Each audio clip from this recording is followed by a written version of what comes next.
Welcome to competitive cracker. ഇന്ന് നമ്മൾ ചർച്ച ചെയ്യുന്നത് ഡിപ്പാർട്ട്മെൻറ്റ് ടെസ്റ്റിൻ്റെ സിലബസുകളെയാണ്. വർഷത്തിൽ 2 പ്രാവശ്യമായി കേരള പബ്ലിക് സർവീസ് കമ്മീഷൻ സർക്കാർ ജീവനക്കാരുടെ പ്രൊമോഷന് വേണ്ടി ഡിപ്പാർട്ട്മെൻറ്റ് ടെസ്റ്റ് നടത്തി വരുന്നുണ്ട്. അക്കൗണ്ടൻസി ലോവർ, അക്കൗണ്ടൻസി ഹയർ, ഏറ്റവും പ്രധാനപ്പെട്ടത് കോഴ്സുകളാണ്. ഈ പരീക്ഷകൾക്ക് വേണ്ട സിലബസ്, അതിന് വേണ്ട ബുക്കുകളും സിലബസുമാണ് നമ്മൾ ഇപ്പോൾ ചർച്ച ചെയ്യുന്നത്. അക്കൗണ്ടൻസി ലോവറിന് 4 പേപ്പറാണ്. ഒന്നാമത്തെ പേപ്പർ കേരള സർവീസ് റൂൾസ് എന്നാണ്. കേരള സർവീസ് റൂൾസ് വിത്ത് ബുക്ക് വെച്ച് എഴുതാവുന്നതാണ്. ഈ കേരള സർവീസ് റൂൾസ് 2 വോള്യമാണ്. ഒന്നാമത്തെ വോള്യത്തിൽ 2 പാർട്ടും രണ്ടാമത്തെ വോള്യത്തിൽ 3 പാർട്ടുമാണ്. വിവിധ വിഷയങ്ങൾ ചർച്ച ചെയ്യുന്ന, സർക്കാർ ജീവനക്കാരുടെ ആനുകൂല്യങ്ങളെക്കുറിച്ച് വ്യക്തമായ ധാരണ ഉണ്ടാക്കുന്ന ഗ്രന്ഥമാണ് കേരള സർവീസ് റൂൾസ്. ശമ്പളം, leave, joining time, travelling allowance, pension, DCRG തുടങ്ങിയ സർക്കാർ ജീവനക്കാരുടെ ആനുകൂല്യങ്ങളെ മാത്രം പ്രതിപാദിക്കുന്ന വിഷയമാണ് കേരള സർവീസ് റൂൾസിൽ ഉൾക്കൊള്ളിച്ചിട്ടുള്ളത്. ഇത് പേപ്പർ 1. അടുത്തത് പേപ്പർ 2. രണ്ടാമത്തെ paper Kerala financial code volume 1, volume 2, Kerala budget manual. ഇങ്ങനെ 3 പുസ്തകങ്ങൾ കൂടിയതാണ് രണ്ടാമത്തെ പേപ്പർ. ബുക്ക് വെച്ചെഴുതാം. അതിൽ ഏറ്റവും കൂടുതൽ ആശയങ്ങൾ ഉൾക്കൊള്ളിച്ചിട്ടുള്ളത് കേരള ഫിനാൻഷ്യൽ കോഡിലാണ്. ഫിനാൻഷ്യൽ കോഡ് എന്ന് പറഞ്ഞാൽ ധന ആഗമന മാർഗവും ധനവിനിയോഗ മാർഗവും ടാക്സുകളും ഫണ്ടുകളും ഗവൺമെൻറ് അക്കൗണ്ടുകളും വിശദീകരിക്കുന്ന നിയമസംഹിതകൾ, ആർട്ടിക്കിൾ 444-ലധികം ആർട്ടിക്കിളുകൾ ഉൾക്കൊള്ളിക്കുന്ന ഒരു വലിയ ഗ്രന്ഥമാണ് കേരള ഫിനാൻഷ്യൽ കോഡ് വോള്യം 1.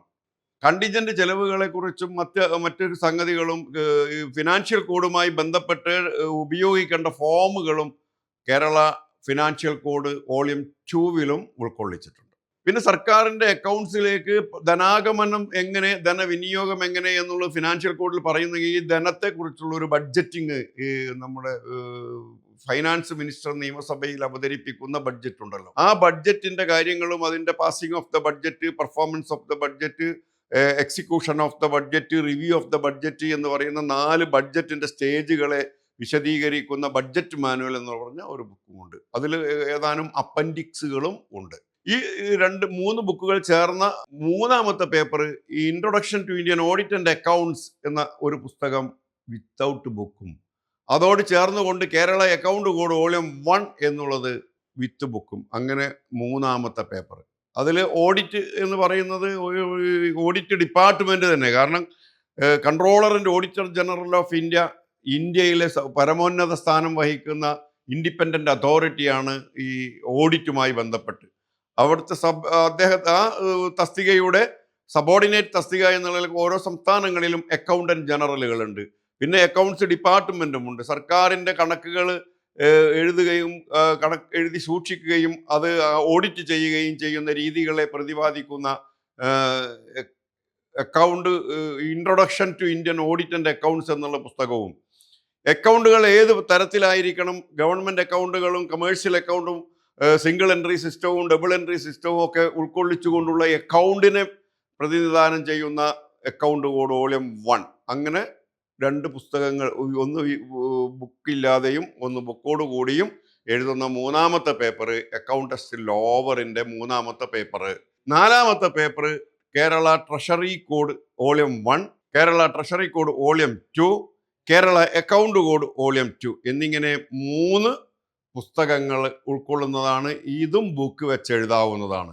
അതിൽ ട്രഷറി കോഡിലെ പ്രതിപാദ്യ വിഷയം എന്ന് പറഞ്ഞാൽ ട്രഷറിയിൽ എപ്രകാരമായിരിക്കണം അക്കൗണ്ടുകൾ ചെയ്യുന്നത്, അവിടെ ചെലാൻ അടക്കുന്നത് എങ്ങനെ, പണം അടക്കുന്നത് എങ്ങനെ, വിഡ്രോ ചെയ്യുന്നത് എങ്ങനെ, മണി ട്രാൻസ്ഫർ എങ്ങനെ, അതുപോലെ തന്നെ കറൻസി ചെസ്റ്റുകൾ എന്താണ്, ക്യാഷ് ചെസ്റ്റ് തുടങ്ങിയ വിശദമായ കാര്യങ്ങൾ ട്രഷറിയെ മാത്രം ട്രഷറി ഒരു ഡിപ്പാർട്ട്മെൻ്റാണ്. പലരും ധരിച്ചു വെച്ചിരിക്കുന്നത് ട്രഷറി ഫൈനാൻസ് ഡിപ്പാർട്ട്മെൻറ്റിൻ്റെ ഭാഗമാണ് എന്നാണ്. അങ്ങനെ അല്ല. ട്രഷറിക്ക് ഒരു ഡയറക്ടറുണ്ട്.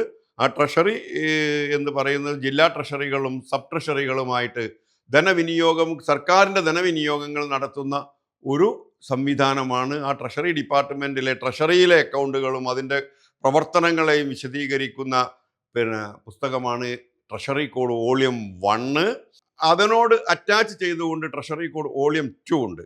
ആ ട്രഷറി കോഡ് വോളിയം 2 എന്ന് പറയുന്നത് ട്രഷറിയിൽ ഉപയോഗിക്കുന്ന ഫോമുകളുണ്ട്. അതിന് TR ഫോമുകൾ എന്നാ പറയുക. ട്രഷറി ഫോം, TR ഫോം 114 ഫോമുകളെ വിശദീകരിക്കുന്ന ആ ഫോമുകളുടെ സ്പെസിമനും 25 അപ്പൻഡിക്സും ഉൾക്കൊള്ളുന്ന ട്രഷറി കോഡ് 2 എന്ന ഒരു പുസ്തകവും കൂടി അറ്റാച്ച് ചെയ്തിട്ടുണ്ട്. അപ്പോൾ treasury code volume 1, treasury code volume 2 അതോട് സപ്പോർട്ട് ചെയ്തുകൊണ്ട് ട്രഷറി അക്കൗണ്ട്സുകൾ മെയിൻറ്റെയിൻ ചെയ്യുന്ന അതിൻ്റെ രീതികളെക്കുറിച്ചും അതിൻ്റെ സാധ്യതകളെക്കുറിച്ചും പറയുന്ന ട്രഷറി അക്കൗണ്ട്സിനെ മാത്രം പ്രതിപാദിക്കുന്ന കേരള അക്കൗണ്ട് കോഡ് വോളിയം 2 എന്ന പുസ്തകവും ഉൾക്കൊള്ളുന്ന 3 ബുക്ക് കൂടിയ 4, അങ്ങനെ അക്കൗണ്ട് കോഡ്, അക്കൗണ്ട് ടെസ്റ്റ് ലോവറിന് 4 പേപ്പറാണ്. Paper 1 KSR, paper 2 financial code volume 1 and 2, Kerala budget manual, paper 3 introduction to Indian government accounts and audit and Kerala account code, and paper 4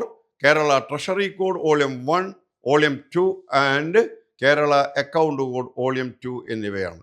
സ്വാഭാവികമായും പഠിതാക്കൾക്കുണ്ടാകുന്നൊരു സംശയം, ഈ പുസ്തകങ്ങളെ തിരിച്ചറിയാൻ കഴിയാതെ സിലബസ് ആദ്യം മനസ്സിലാക്കാതെ വരികയും ചെയ്യുന്ന ഒരു രീതിയാണ്. ഈ സിലബസിനെ ബേസ് ചെയ്തുകൊണ്ട് അക്കൗണ്ട് ടെസ്റ്റ് ലോവറിന് നിങ്ങൾക്ക് അഡ്മിഷൻ എടുക്കാവുന്നതാണ്. ഇനി നമുക്ക് ഹയർ പരീക്ഷ എഴുതേണ്ട രീതികളും ഹയറിൻ്റെ രീതികളും എങ്ങനെയെന്നുള്ളത് നെക്സ്റ്റ് ടൈം നമുക്ക് പറയാം. അതുവരെ ഈ വീഡിയോ ശ്രദ്ധിച്ച എല്ലാ പഠിതാക്കൾക്കും നന്ദി അറിയിക്കുന്നു.